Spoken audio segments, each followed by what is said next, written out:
안녕하세요. 크루투데이 지영쌤입니다. 여러분 다들 아시아나항공 면접 잘 보셨죠? 아시아나항공이 블라인드 채용법 이후에 첫 면접을 진행을 하고 있는데 이 블라인드 채용법이 어떠한 영향을 좀 끼쳤고 면접 보시는 분들은 어떠한 점에 조금 중점을 두셔야 하는지, 그리고 아직 면접을 보지 않은 학생분들은 어떻게 조금 더 추가적으로 준비를 하고 가면 좋을지 그 내용들을 간략하게 한번 설명을 해드리도록 하겠습니다. 일단 여러분들 많이 보셨겠지만 블라인드 채용법이라고 하면 올해 7월 17일부터 시행이 됐고요. 구직자 본인의 용모, 키, 체중 등 신체적인 부분에 대해서 조건을 두지 않는 거고요. 그뿐만 아니라 구직자가 결혼을 하였는지, 재산, 그리고 출신 지역도 묻지 않는 것이 블라인드 채용법입니다. 이러한 법을 어기게 될 경우에는 과태료가 부과되고요. 그래서 여러분들이 이번부터 아시아나항공을 지원하셨을 때는 키와 몸무게를 작성을 안 하셨을 겁니다. 그리고 키 측정 또한 면접장에서 진행을 하지 않았습니다. 뿐만 아니라 블라인드 채용법은요, 편견이 되는 차별적인 요소를 제외하고 직무 능력 중심으로 평가하는 것을 때문에 이번 면접에서도 그 법을 조금 의식을 한 듯한 질문들이 많이 출제가 됐고요. 예전에는 정말 사회적인 이슈 혹은 정치적인 이슈에 대해서 지원자들의 생각을 많이 물으셨다면 그보다 직무 중심으로 블라인드 채용법에 맞춰서 면접을 공정하게 진행하고 있다라는 느낌이 강하게 들었습니다. 일단 면접은 제가 조금 이따 다시 한번 설명을 해드릴 거고요. 그러면은 바뀐 부분, 크게 바뀐 부분 몇 가지만 한번 말씀드리겠습니다.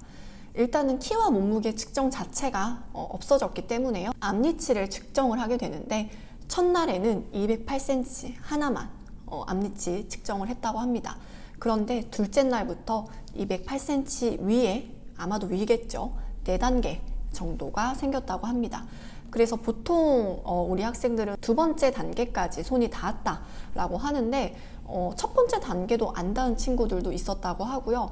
워낙 이거는 좀 다양하다 보니까 이번에 일단 실무 결과 발표가 난 다음에 결과를 조금 분석을 해보면 좋을 것 같습니다. 근데 어찌됐건 단계를 4개로 나눴다고 하니까요. 여러분들이 208만 생각하지 마시고요.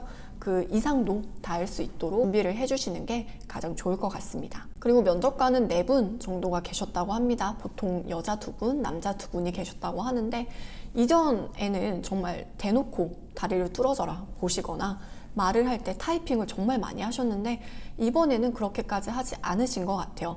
그렇다 보니까 답변을 하고 있을 때보다도 답변을 하지 않을 때 다른 면접관 분들이 조금 더 많이 지원자분들을 좀 주시를 하셨다고 합니다. 그러한 부분들이 있기 때문에 여러분들이 대기를 하실 때도 조금은 신경을 쓰셔서 대기하는 모습까지도 좀 신경을 써주시면 가장 좋지 않을까 생각을 합니다. 그리고 보통 질문은 2가지 정도 하셨는데 공통 질문 1가지는 보통은 이 항공사 혹은 서비스에 관련된 질문들을 주로 하셨고요.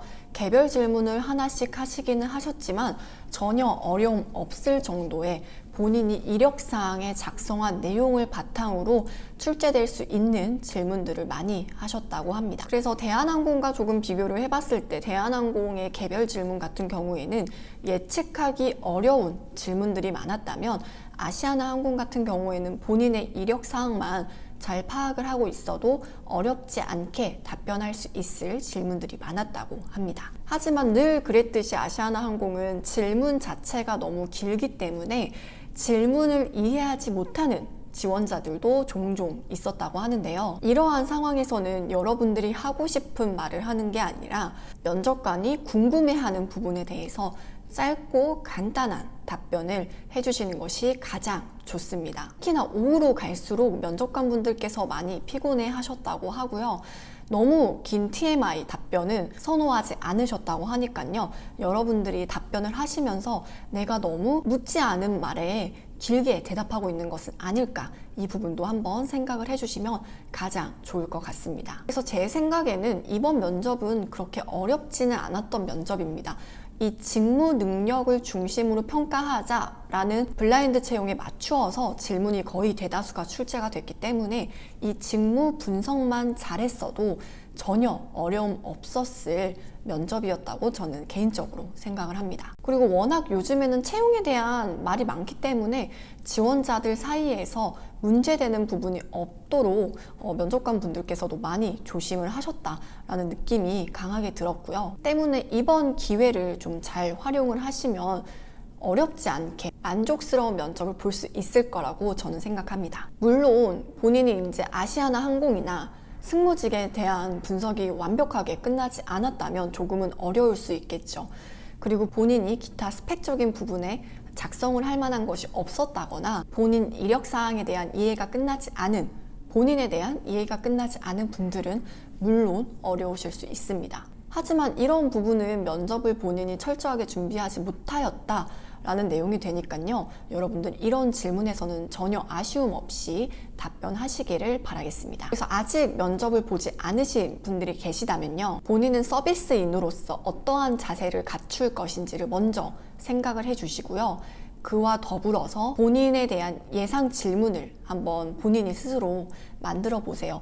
그거에 대한 답변을 조금씩 준비를 하시면서 거기서 파생돼서 나올 수 있을 만한 질문들에 대한 답변을 준비를 해주신다면 본인에 대한 내용은 그리 어렵지 않게 준비가 가능할 것이라고 저는 생각을 합니다. 그리고 회사에 대해서 제가 간략하게 한 가지 키포인트만 말씀을 드리자면요. 현재 아시아나 항공 사장님께서는 이전에 아시아나 IDT라는 계열사의 사장으로 근무를 하시다가 김수천 사장님 이후에 취임을 하신 분입니다. 그렇다면 현재 공석으로 남아 있었던 IDT는 박상구 회장님의 아드님이신 박세창 사장이 사장으로 근무를 하고 있고요. 아시아나 IDT라는 계열사는 IT 서비스 회사이고요.